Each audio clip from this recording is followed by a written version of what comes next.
The Earth is a mysterious place. From the deepest parts of our oceans to the edges of outer space, there is still so much we don't know about our planet. One recent discovery was the Schumann resonance.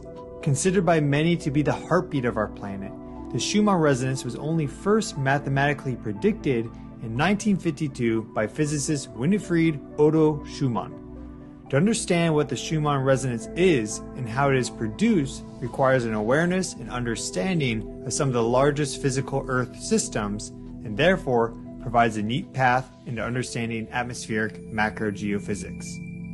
I'm your host Stefan, and welcome to Geophysics Explained. The Earth is the third planet away from the center of the solar system, and at 260 trillion cubic miles in volume, it is more massive than its nearest neighbors Mercury, Venus, and Mars.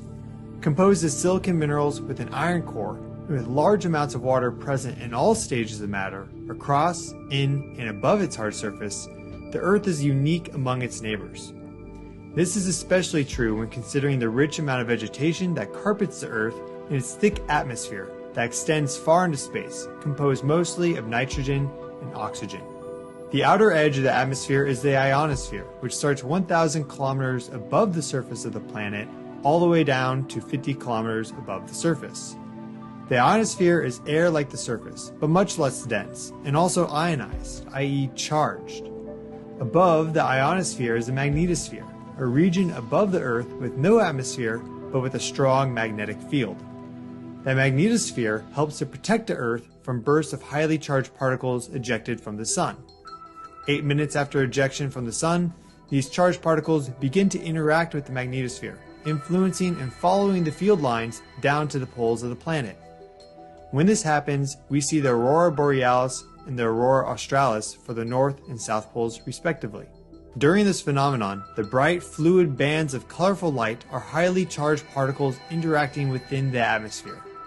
Really powerful solar storms can cause these particle interactions closer to the equator of the Earth and not just the poles.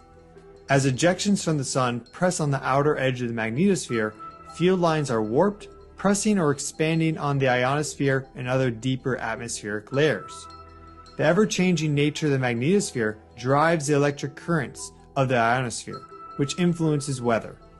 When charged particles accumulate near the surface of the Earth, they can form storms.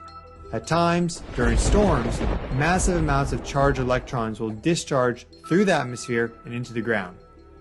Lightning is created when the differently charged regions of the atmosphere temporarily equalize.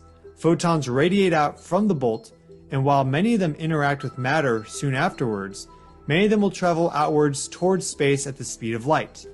When these photons interact with the ionosphere, they refract back to Earth or towards the ionosphere again. In this way, photons can become trapped in the 50-kilometer zone in between the Earth and its ionosphere, which acts as a waveguide. This is a Schumann resonance.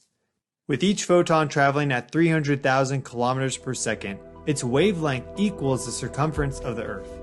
The foundational Schumann resonance is 7.83 Hz, with higher modes at 14.3, 20.8, 27.3, and 33.8 Hz. The 7.83 Hz foundational Schumann resonance is the highest amplitude of the different modes.